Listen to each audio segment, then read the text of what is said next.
우리 하나님 말씀은 창세기 16장 1절에서 6절 말씀까지 또 창세기로 돌아오겠습니다. 창세기 16장 1절에서 6절 말씀.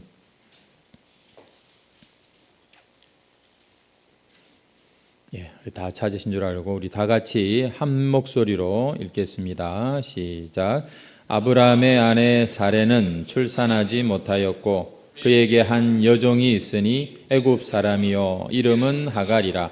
사레가 아브라함에게 이르되 여호와께서 내 출산을 허락하지 아니하셨으니 원하건대 내 여종에게 들어가라. 내가 혹 그로 말미암아 자녀를 얻을까 하노라 하매 아브라함이 사레의 말을 들으니라. 아브라함의 아내 사레가 그 여종 애굽 사람 하갈을 데려다가 그 남편 아브라함에게 첩으로 준 때는 아브라함이 가나안 땅에 거주한 지 10년 후였더라. 아브라함이 하갈과 동침하였더니 하갈이 임신하매 그가 자기의 임신함을 알고 그의 여주인을 멸시한지라. 사레가 아브라함에게 이르되 내가 받는 모욕은 당신이 받아야 옳도다. 내가 나의 여종을 당신의 품에 두었거늘 그가 자기의 임신함을 알고 나를 멸시하니 당신과 나 사이에 여호와께서 판단하시기를 원하노라. 아브라함이 사레에게 이르되 당신의 여종은 당신의 수중에 있으니 당신의 눈에 좋을 대로 그에게 행하라 하매 사레가 하갈을 학대하였더니 하갈이 사레 앞에서 도망하였더라. 아멘. 오늘 본문 말씀으로 실수에도 불구하고 이루시는 하나님이란 제목으로 함께 말씀을 나누겠습니다. 설교에는 보면 이 강해 설교라고 하는 게 있습니다. 그래서 성경 말씀을 한번 그대로 따라가면서 도대체 이게 어떤 말씀인지를 이해하는 교훈으로 삼는 그런 강해 설교. 지금 우리가 이 아브라함 이야기를 계속해서 하는 것이 강해 설교입니다. 그리고 또 절기가 된다거나 혹은 지난주처럼 죽음이라고 하는 이런 어떤 주제를 가지고서 또 집중해서 말씀을 여기저기서 그 말씀을 근거로 해서 전하는 설교를 주제 설교, 그렇게 우리가 또 합니다. 그래서 저는 우리가 아브라함을 생각하는 것은 우리 믿음의 여정에 믿음의 조상인 아브라함을 통해서 꼭 우리가 알아야 될 그런 교훈들이 있다고 생각을 해서 지금 아브라함을 살피고 있습니다만 또 그때그때 필요하면 또 주제 설교를 또 하려고 합니다. 특별히 오늘 우리가 읽은 이 본문 말씀에는 앞에서도 동일한 내용들이 있었습니다만 아무리 믿음의 조상이고 믿음의 그런 훌륭한 사람이라 하더라도 사람이 실수할 수 있다는 것, 또 여전히 반복해서 똑같은 죄를 이렇게 지을 수 있다는 것을 보여주는 것이 오늘 본문의 내용이 되겠습니다. 여러분, 사람은 그 누구도 완전한 사람은 이 세상에 없습니다. 그래서 사람 앞에 세인트, 성자라고 해서 이렇게 이름을 붙이는 그것은 잘못된 것입니다. 성경적이지 않습니다. 모든 사람은 다 죄인이라고 성경은 말하고 있습니다. 그래서 세상에는 죄인과 그리고 용서받은 죄인, 이렇게 두 종류의 죄인만 있다, 이렇게 말할 수도 있겠습니다. 그래서 지금 우리가 이렇게 살펴보고 있는 아브라함 역시 믿음의 조상으로 우리가 정말 존경하고 칭송받는 그런 신앙의 인물이지만 보십시오. 계속해서 실수를 반복하고 있는 모습을 보여주고 있는 것이죠. 그런 차원에서 선줄로 생각하는 자는 넘어질까 조심하라는 이 말씀은 어떤 특별한 사람에게만 주어지는 게 아니라 모든 사람이 조심해야 될 정말 그런 말씀이라고 하겠습니다. 한번 따라하겠습니다. 선줄로 생각하는 자, 넘어질까 조심하라. 아멘.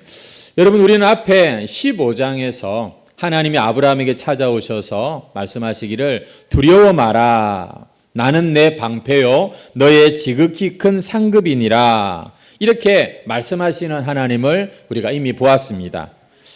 그러자 아브라함이 하나님께 자식 없는 이야기를 하소연하였고, 하나님은 이 아브라함을 저 밖으로 데리고 나가서 하늘의 그 수많은 별들을 보게 하시면서 내 자손이 이처럼 셀 수 없이 많아질 것이다, 이렇게 약속을 해 주셨죠. 이때 아브라함의 반응이 뭐였냐면, 우리가 오늘 옛날 15장 6절에 보시면 아브라함이 여호와를 믿으니 여호와께서 이를 그의 의로 여기시고 라는 이 말씀이 있습니다.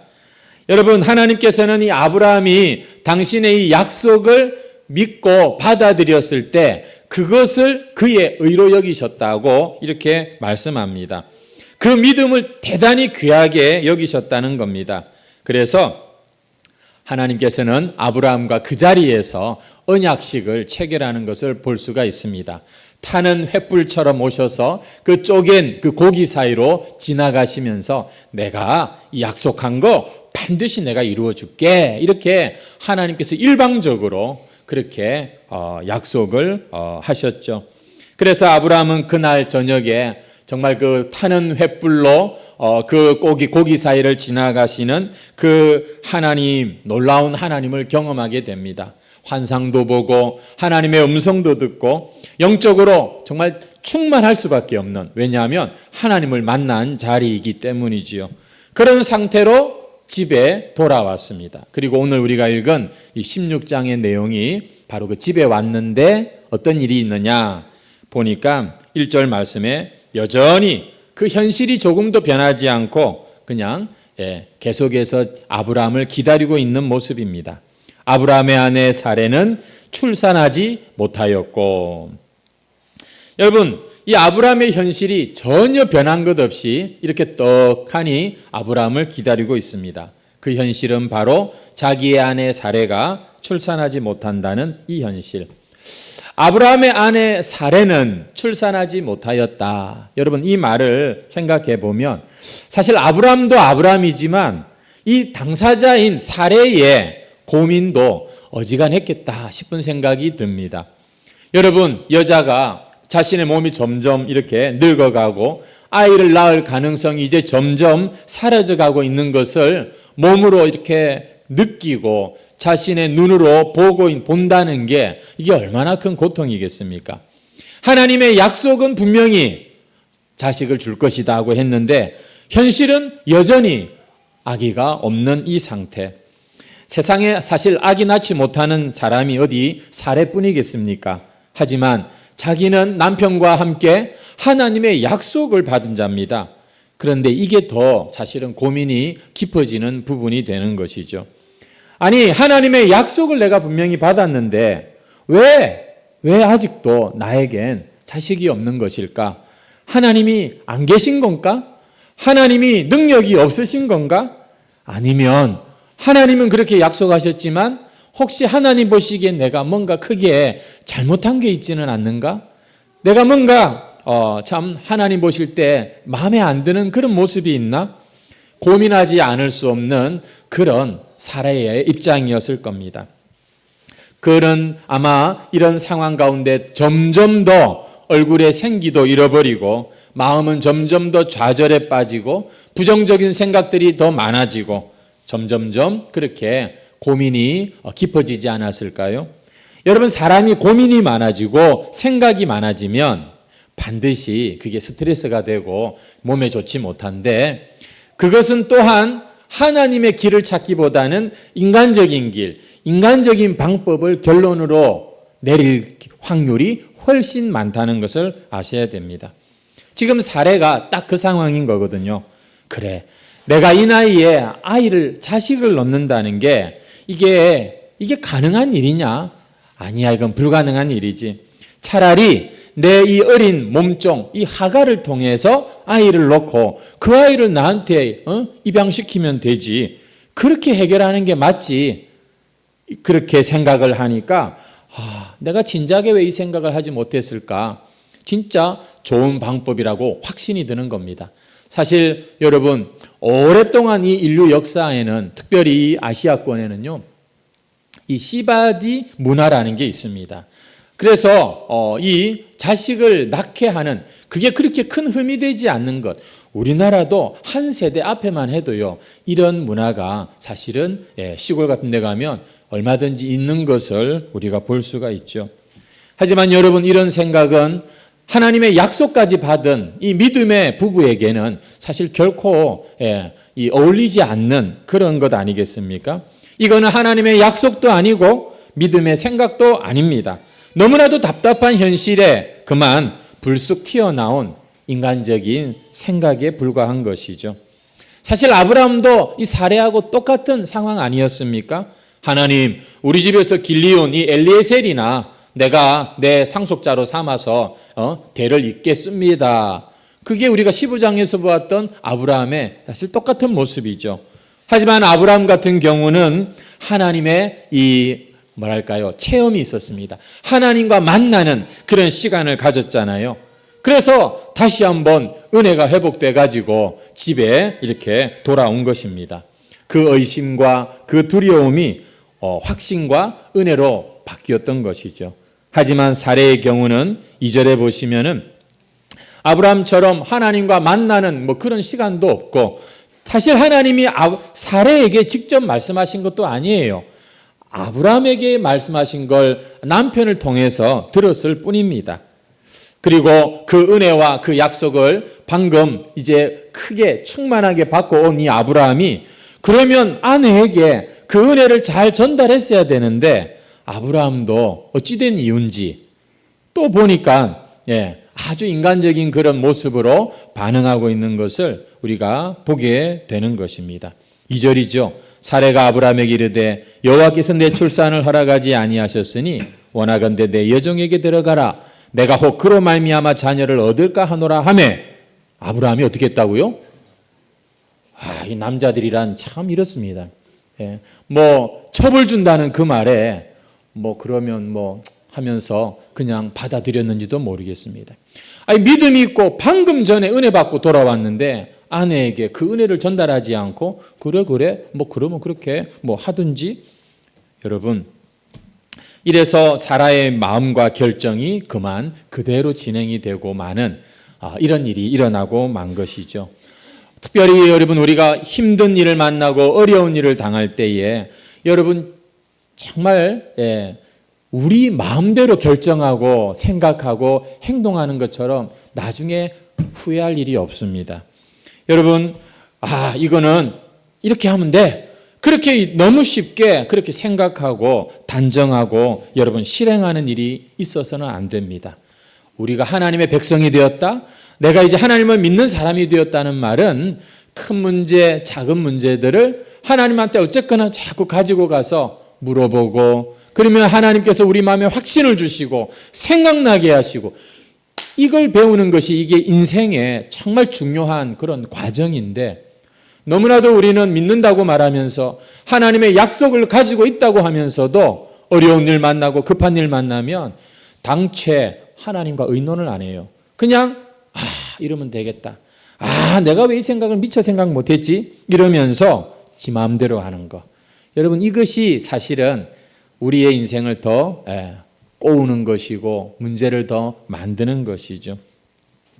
여러분, 사실 하나님께서 이 아브라함과 사례를 즉각 그렇게 약속대로 임신을 하게 하고 출산을 하게 했으면 되는데, 왜 이렇게 임신이 불가능한 나이까지 기다리게 만들어서 겨우 마침내 이렇게 기적적으로 아들을 주십니까? 하나님께는 불가능이 없어. 그걸 가르쳐 주시는 의미도 있고요. 또 아브라함에게 네가 믿음이라고 하는 거는 잘 인내하는 거야, 이런 걸 가르쳐 주는 의미도 있지만, 사실 먼 훗날 이제 동정녀 처녀의 몸에서 태어날 그 메시아는 결코 인간의 방법으로 혈육으로 난 자가 아니라 불가능한 상황에서 성령으로 잉태된 것을 보여주는 그런 여러분 구속사적인 그런 놀라운 하나님의 이 구원 계획 가운데 지금 아브라함과 사례가 여러분 육신의 그 힘이 끝나고 난 뒤에 이삭을 낳는 이유가 거기에 있었던 것인데, 이런 것을 저런 것을 우리 인간들이 어떻게 다 하나님의 뜻을 알겠습니까? 아브라함도 사레도 그런 걸 생각할 수는 없었고요. 그냥 그 당시 세상적인 아주 대표적인 방법이 씨바지였거든요. 첩을 두면 되지. 이 인간적인 방법. 이것으로 여러분 사례는 결정하고 강행을 하는 것을 오늘 우리가 보게 됩니다. 그래서 이 하갈을 아브라함의 첩으로 주고 마는 것이죠. 왜? 그렇게 해서라도 나의 채워지지 않는 이 갈증, 자식을 갖고 싶은 이 마음을 어떻게 해서든지 채워보고 싶은 여러분 그 생각이 임신하지 못하는 자신의 이 문제, 이 불안, 이 고통을 해결하고자 하는 그 이유로 몸종, 여종을 남편에게 첩으로 준 겁니다. 여러분 한번 사라의 마음을 생각해 보면 진짜 이 여자가 참 불쌍하다 하는 생각이 들지 않습니까? 어디 지금 사례가 정상적인 감정이겠습니까? 어느 여자가 제정신으로 여러분 다른 여자를 남편에게 줄 수가 있냐고요. 정말 사례는 정말 고육지책으로 지금 이런 결정을 하고 남편에게 이런 방법으로 이렇게 문제를 해결하고 있는 것이죠. 성도 여러분, 우리가 앞으로 살면서도 그렇습니다. 무엇을 하든지 마음의 평안함이 없이 그냥 욕심으로 혹은 내가 자존심 때문에 혹은 뭔가 아닌 줄 알면서도 그래도 뭔가를 붙잡고 결정하면 반드시 그거는요 부메랑으로 돌아올 확률이 많습니다. 특히 하나님의 백성들이 하나님을 이제 이 인도를 조금씩 배우고 여러분 따라가야 될 자들이 자기의 그런 생각으로 덜덜덜 떨면서 뭔가를 저질러 버리고 뭔가를 그렇게 한 거 여러분 그것은요 설령 내가 그 당시에는 뭔가 얻는 것 같아도 결코 그것은 여러분 축복이 될 수 없습니다. 생각해 보십시오. 여러분 이때의 이 실수가 지금 나중에 인류 역사 가운데 얼마나 큰 이 난제를 던지는 그런 여러분 결정입니까? 그래서 나온 아들이 이스마엘이잖아요. 아랍인의 조상. 여러분 지금도 이 세상이 이 유대인들과 아랍인들 간의 이 갈등 참 우리가 배워야 할 그런 이 교훈이라고 생각합니다. 사랑하는 우리 하나님의 백성 여러분, 여러분의 인생에 불안하고 답답하고 여러분 뜻대로 문제가 잘 안 풀릴 때 고민에 빠지고 생각에 잠길 것이 아니라 기도하시기를 주의 이름으로 축원합니다. 하나님을 찾는 자들에게 하나님은 약속하십니다. 내가 반드시 그들에게 보이겠다고, 당신을 나타내시겠다고 약속하셨어요. 우리는 그렇게 하나님을 의지하는 법을 배우고 하나님께서 이끄시는 대로 순종하는 그 길을 따라가도록 그렇게 살라고 부르심을 받은 자들이기 때문입니다. 이렇게 사례가 잘못된 생각과 결정을 진행할 때 참 이 아브라함까지 덩달아 실수하고 있는 모습이 너무 참 한심해 보이지 않습니까? 지금 이 아내 사라가 얼마나 극심한 스트레스 가운데 고통과 불안 가운데 이런 말을 지금 내뱉고 있는 것입니까? 아브라함이 진짜 정말 온전한 그런 믿음의 사람이었다면 이럴 때 그의 진가가 발휘가 되었어야죠. 어떻게 해요? 아니야 여보 그런 말 하지 마. 그렇게 말할 정도로 당신이 힘들고 답답한 건 알겠지만 그건 아니지. 우리 하나님의 약속을 받았으니 우리 같이 한번 좀 더 참아보자. 기다려보자. 기도해보자. 이렇게 아브라함은 아내를 이끌었어야 합니다. 사실 이 당시에 아브라함은 선지자거든요. 세상이 하나님을 알지 못할 때 하나님을 보여주는 그런 자로 여러분 이 세움을 입은 자 아닙니까? 어떻게 아내의 말이 진심이겠습니까? 내 여종을 통해 아들을 얻읍시다. 여러분 그걸 덥석 받는 이 못난 이 남편, 여러분 오늘 이 아브라함이 참 큰 실수를 하고 있는 것이죠. 임신하지 못하는 사례를 위로하고 용기를 주고 믿음을 북돋워 줬어야 마땅한데 오히려 그 제안을 수락하고 거기서부터 비극이 시작되고 있는 이 모습. 아브라함이 사례의 말을 들으니라. 이 남편들이 아내의 말을 잘 들어야 됩니다. 근데 이런 말은 들으면 안 되는 거예요. 저도 아직 아내의 이중 언어가 잘 캐치가 안 되는 편이거든요.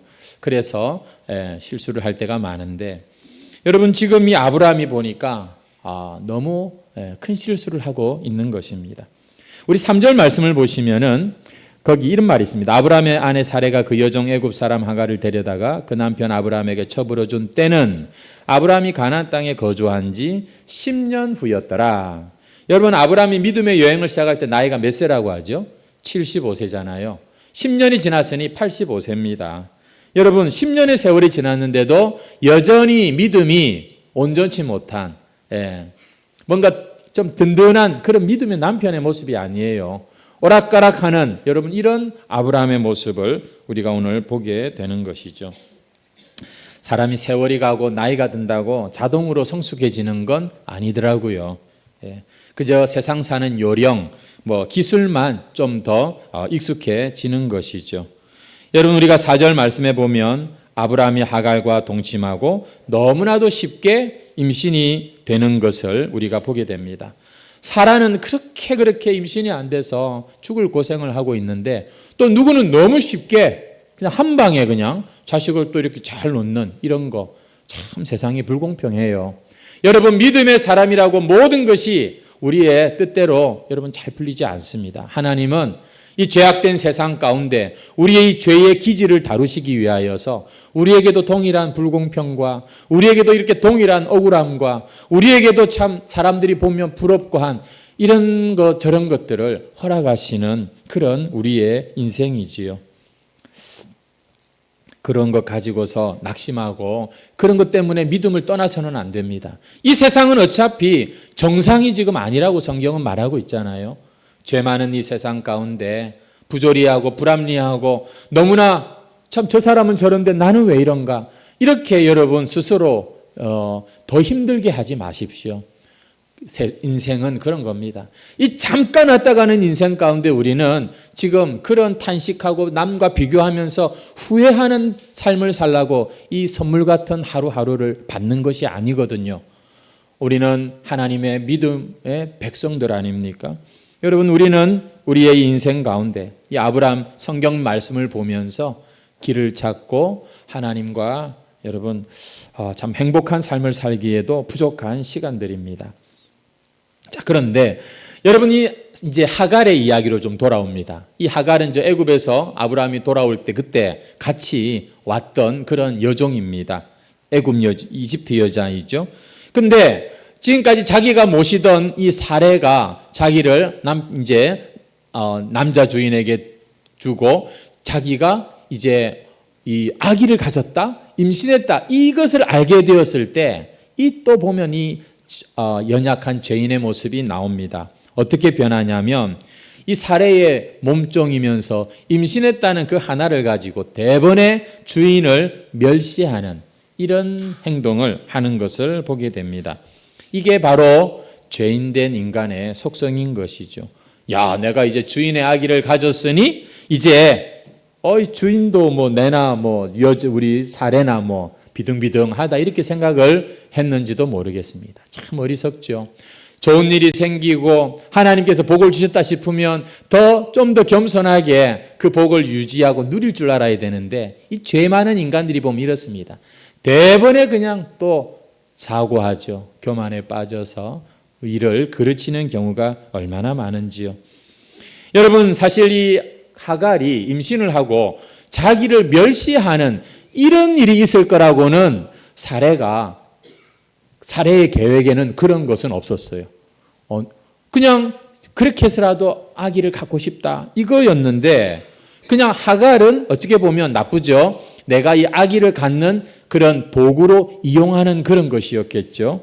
그런데 이게 아기는 가졌는데 이게 모든 게 이상하게 내 뜻대로 돌아가는 게 아닌 겁니다. 이것입니다.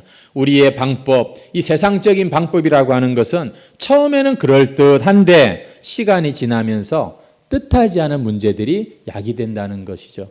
반대로 하나님의 뜻은요, 우리가 한번 지키려고 하면 참 어렵습니다. 처음에는 어려워요.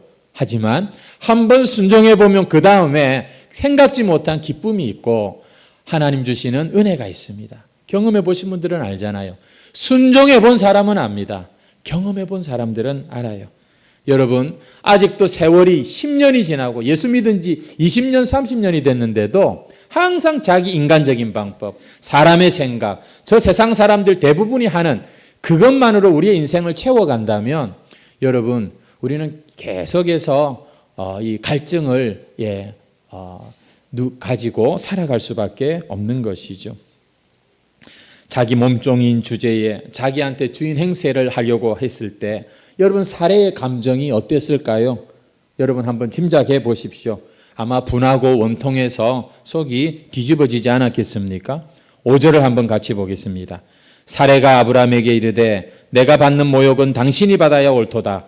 내가 나의 여종을 당신의 품에 두었거늘 그가 자기의 임신함을 알고 나를 멸시하니 당신과 나 사이에 여호와께서 판단하시기를 원하노라. 지금 사례가 얼마나 지금 화가 났는지 이렇게 지금 얘기하고 있는 겁니다. 누구한테 지금 막 잔소리하고 있어요? 이 남편한테 막 그냥 떠들고 있는 것이죠. 사실 누가 먼저 제안했어요? 지가 제안해놓고 그래놓고는 지금 누가 화내고 있어요? 자기가 화를 내고 있는 겁니다. 여러분 제가요 조금 살아보니까 실수하고 잘못해놓고 그걸 사과하는 게 이게 정상이 아니더라고요.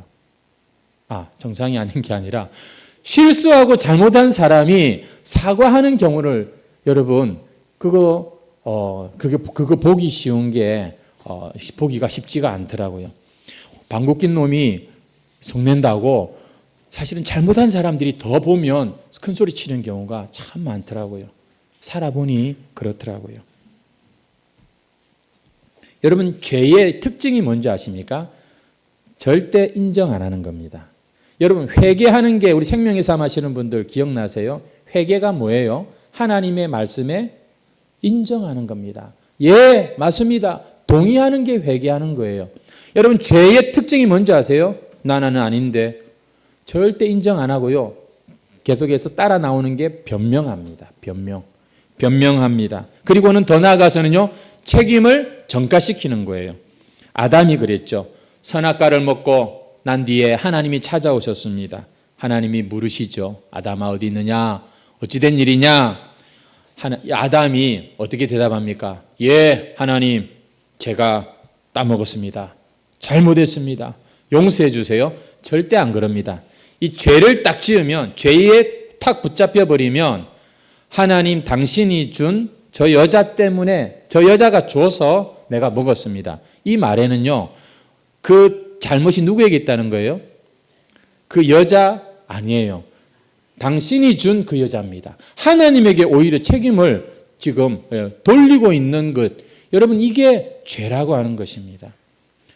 나는 뭐 어떻고 저떻고 하는데 자기는 뭐 진짜 어인처럼 막 떠들고 말하는데 알고 보면 진짜 하나님 앞에 바리새인의 큰 죄를 짓고 있는 경우가 너무나 많습니다. 성도 여러분, 오늘 이 책임을 전가하고 또 변명하고 이런 것이 바로 죄의 특성이라는 것을 여러분 우리가 기억하고 우리 자신을 보고 세상을 좀 볼 필요가 있습니다. 어떤 사람은 말합니다. 술을 막 마시면서 이 사회가 나를 술 먹게 한다고. 지가 먹는데 막 그냥 다른 것에다가 이유와 원인을 두는 것이죠. 이러면 전부 다 자기 나름대로 하나님 앞에서 나쁜 짓을 하면서도 다 남 탓하게 되어 있는 것입니다. 그래서 오늘 이 사례가 하는 이 모습, 여러분 죄인의 모습인 거예요. 뭐 그런 상황이 되었으면 내가 그래 왜 그랬을까 이렇게 들어가야 되는데 남편을 향해서 막 그냥 쏘아붙이고 있는 이 모습, 다 당신 때문이다. 여러분 이럴 때 이 믿음의 조상 아브라함은 어떻게 해야 하겠습니까? 여러분 6절을 한번 보시겠습니까? 아브라함이 사레에게 이르되 당신의 여종은 당신의 수중에 있으니 당신의 눈에 좋을 대로 그에게 행하라. 와, 젠틀하죠? 그래, 당신 마음대로 해. 그래, 괜찮아 하면서 지금 이러고 있는데 사실 지금 아브라함이 그렇게 해서는 안 될 때예요. 비록 처음에는 자기가 잘못했습니다.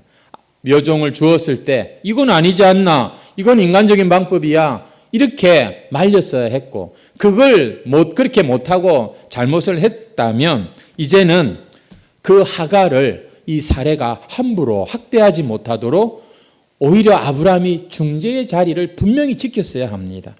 하지만 아브라함은 또 무책임하게 또 문제를 회피하고 마는 것을 봅니다. 어떻게 합니까? 당신의 뜻대로 해라. 당신의 눈에 좋을 대로 그에게 행하라. 어떻게 됩니까? 사레가 하갈을 학대하였더니 하갈이 사레 앞에서 도망하였더라. 뱃속에 아기를 잉태한 채 그냥 그 집을 도망치고 마는 이런 일이 일어나고 만 것이지요. 첫 단추를 잘못 깨니까 계속해서 이 잘못된 일들이 반복되고 이어지는 것을 볼 수 있습니다. 아브라함도 사레도 믿는다고는 말하지만 지금 하는 행동이나 생각이나 말이 그렇게 온전한 믿음의 모습이 아닙니다. 하갈을 이용하려고 했고 하갈이 또 그렇게 교만하게 그렇게 어리석은 행동을 했을 때 그걸 두고 보지 못하고 바로 복수하려고 했고, 그래서 어떻게 해요? 학대를 했고 결국에는 도망을 치고. 여러분, 이게 아브라함 집안의 일이지만 사실 이게 죄 많은 이 세상에서 얼마든지 우리가 볼 수 있는 우리 인간들이 사는 모습 아니겠습니까? 서로 이용하고 막 서로 분노하고 서로 복수하고 그리고는 또 도망치고 서로 이제 얼굴 안 보고. 오늘 우리가 이 하나님의 말씀에도 얻을 수 있는 교훈이 무엇인가? 첫 번째는 사람은 누구든지 실수할 수 있다는 겁니다. 로마서 3장 10절 말씀처럼 의인은 없나니 한 사람도 없다는 말씀이 정말 살아보면 살아볼수록, 믿어보면 믿어볼수록 여러분 진리라는 것을 깨닫지 않습니까? 특별히 우리 믿는다고 하는 저와 여러분도 마찬가지입니다. 아무리 우리가 믿는다고 하지만 여전히 죄의 본성과 이 육체를 가지고 살다 보니 어쩔 수 없을 때가 참 많습니다. 인정하셔야 됩니다. 여러분, 내가 실수할 수 있다. 내가 죄인이라는 사실 인정하셔야 돼요. 하나님의 은혜가 아니면 나는 결코 이 믿음의 길을 끝까지 갈 그런 자신이 없구나. 여러분, 우리가 우리 자신에 대해서 정확하게 이해를 해야 하나님의 그 은혜가 나에게 적용이 됩니다. 그게 나에게 진짜 이게 나의 복이라는 것을 깨닫게 된다는 것이에요. 무엇을 인정합니까? 내가 오늘도 얼마든지 실수할 수 있어. 늘 다른 사람 손가락질했지만 사실은 내가 바로 그 자리에 얼마든지 설 수 있다는 것. 여러분은 인정하십니까? 대답을 하이소. 여러분 인정하세요? 우리가 실수할 수 있는 거예요. 제가 우리 목장에서 제가 몇몇 분들하고 얘기를 했습니다만 제가 얼마 전에 식당에서 밥만 먹고 그냥 계산을 안 하고 나온 적이 있어요. 카운터가 알고 보니까 저 안쪽에 있고 바깥에는 커피 뭐 이런 게 그거 같이 이렇게 일어난 할아버지 할머니들하고 같이 그거 마시고 그냥 나와버렸어요. 그리고 그 다음날 생각이 난 거예요. 전화를 하니까 맞지요 하면서 기다리고 있는 그 참 주인의 그 목소리에서 진짜 너무나 약간의 원망과 또 그 우리가 한 5만 원치 먹었거든요. 그리고는 아주 반가워하는 그런 것을 보았습니다. 저도 깜짝 놀랐어요. 계산을 안 하고 왔네. 여러분, 우리는 실수가 비일비재한 존재입니다. 그래서 성경은 말합니다. 하나님의 은혜. 그 은혜가 우리를 이 믿음의 길을 끝까지 가게 하고 그 은혜가 있었기에 오늘 이 예배 시간에 여러분 이 자리에 나와 앉아 계신 줄 믿으시기 바랍니다. 다 내가 결정하고 내가 이렇게 하는 것 같지만 하나님이 이 마음을 주시고 감당할 힘을 주시고 이 여건을 허락하셨기에 이게 지금 따라합시다. 나는 지금 하나님의 은혜에 푹 쌓여 있다. 여러분 믿으시기 바랍니다. 그냥 하나님의 은혜가 없으면요, 여러분 우리는 하나님을 스스로 찾고 뭐 이렇게 그런 존재가 못 되는 것이죠. 이 아브라함이 믿음의 조상이 된 것은요, 허물과 실수가 없어서가 아니라 그럼에도 불구하고 용서하시고 끝까지 이 사람 아브라함을 붙잡아 주신 하나님의 은혜가 있었기 때문인 줄로 믿습니다. 저와 여러분도 마찬가지예요. 실수하고 부족하지만 하나님의 은혜가 우리의 믿음을 이렇게 붙잡아 주고 계시기 때문에 여기까지 온 겁니다. 앞으로도 우리는 이 길을 그 은혜로 마침내 승리하게 될 줄로 믿습니다. 이 사실을 믿는다면, 그렇다면 여러분 다른 사람의 실수를 관용하시기를 주의 이름으로 축원합니다. 혹시 가까운 누군가가 여러분에게 치명적인 죄를 저지른 그런 경우가 있습니까? 정말 딴 거는 몰라도 선을 넘어버리는 그런 죄를 지었다. 그러면 우리는 다시는 보지 않죠. 물론 그 사람이 그냥 지 갈 길 계속 가고 끝까지 자기는 그렇게 옳았다고 하면 어쩔 수 없어요. 하나님도 그런 사람은 어쩔 수 없습니다. 그래서 하나님의 선택의 반대말은 내버려 두는 거라고 말씀드렸잖아요. 하지만 정말 그것을 후회하고 마음 아파하고 나한테 참 잘못한다고 그렇게 한다면 어떤 허물과 죄라 할지라도 여러분은 자신을 생각하고 그 사람의 허물을 여러분 덮어줄 수 있어야 하는 겁니다. 아까 처음에 말씀드렸죠. 세상에는 죄인과 용서받은 죄인 두 종류가 있다고요. 오늘 우리가 용서받은 죄인이라면 여러분 누군가를 용서하는 것이 인생에서 되겠습니까? 사랑이 뭐냐? 베드로는 말하기를 사랑은 허다한 죄를 덮는 것이다. 이렇게 말을 했습니다. 정말로 우리가 하나님의 용서를 받고 천국 백성이 되었다면, 그게 믿어진다면 여러분 우리의 인생에는 반드시 다른 누군가를 용서하고 그들의 허물을 덮어준 흔적이 있어야 하는 것입니다. 그래서 예수님은 기도를 가르쳐 주시기를 우리가 다른 사람의 죄를 용서해 준 것 같이 우리 죄를 용서해 달라고.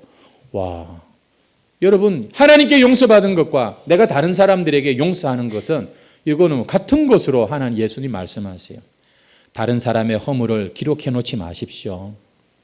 다른 사람의 연약함을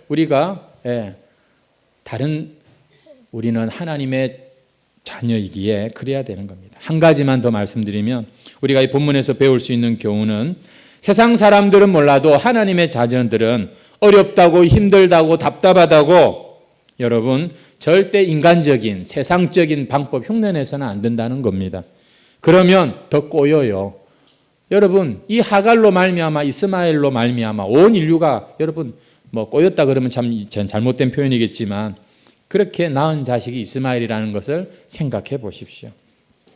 그러므로 우리가 하나님을 믿는다면 하나님의 뜻, 하나님의 방법 항상 여기에 대해서 관심을 가져야 되고 진짜 이런 것에 관심을 가지는 사람들은 누가 뭐라 해도 안 해도 기도하더라고요. 말씀을 보게 되더라고요. 내가 요즘 말씀 전혀 안 보고 기도 안 하는 건 사실 하나님 뜻에 관심 없다는 거 아닙니까? 그런 사람들은 여러분 하나님 동행해 주세요. 하나님 축복해 주세요. 사실은 이런 말도 잘 안 나오게 되는 것이죠. 성도 여러분, 우리가 어떻게 하나님의 뜻과 그 하나님의 인도를 잘 받을 수 있습니까?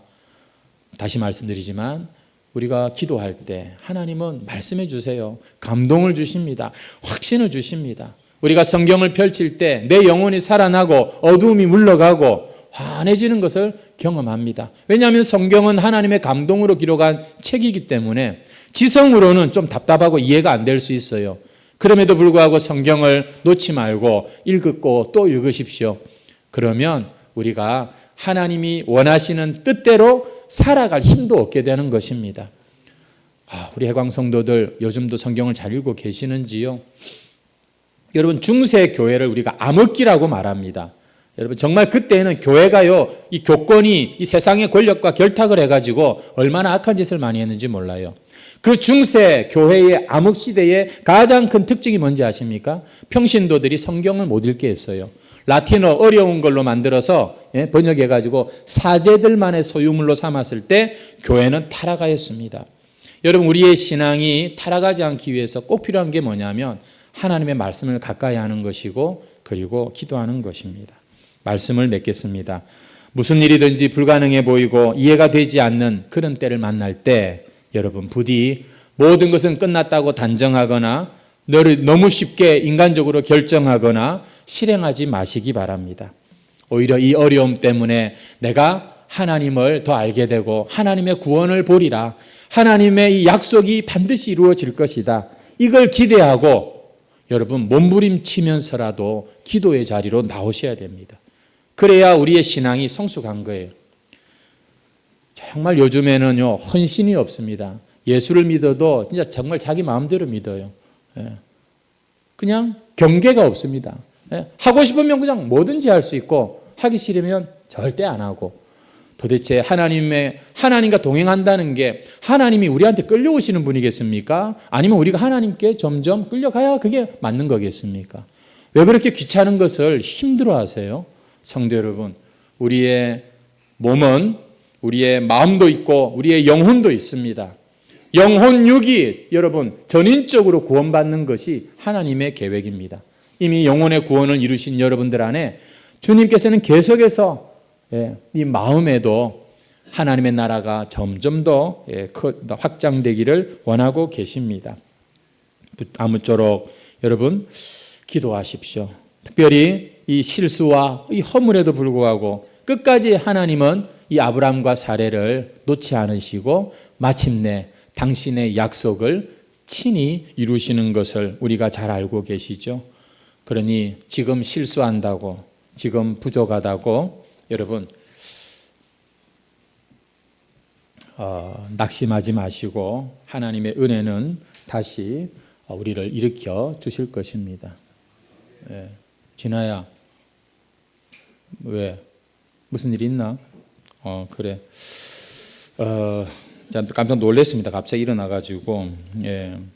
아무쪼록 이 약속을 믿고 힘들지만 실수 많고 온전치 못한 우리의 삶이지만 계속해서 믿음으로 걸어가시고 특별히 다른 사람의 실수를 많이 덮어주십시오.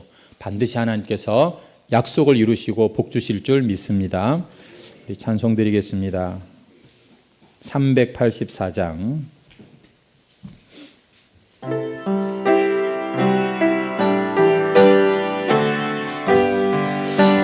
나의 갈 길 다가도록 예수 인도하시니 내 주 안에 있는 긍휼 어찌 의심하리요. 믿음으로 사는 자는 하늘 위로 받겠네. 무슨 일을 만나든지 만사 영통하리라. 무슨 일을 만나든지 만사 영통하리라. 나의 갈 길 나가도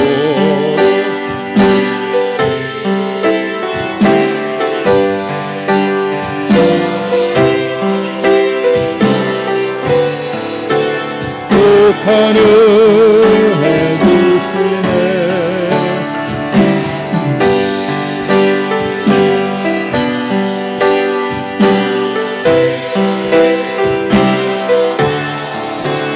나의 앞에 만석에서 생물나게 하시네.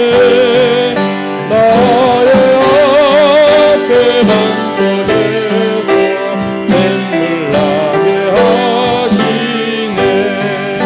나의 갈 길 나가도록 예수 인도하시니 그의 사랑 어찌 건지 말로 할 수 없도다. 성령 감화 받은 영혼 하늘 날아갈 때에 영영 부를 나의 장소 예수 인도하셨네. 영영 부를 나의 장소 예수 인도하셨네.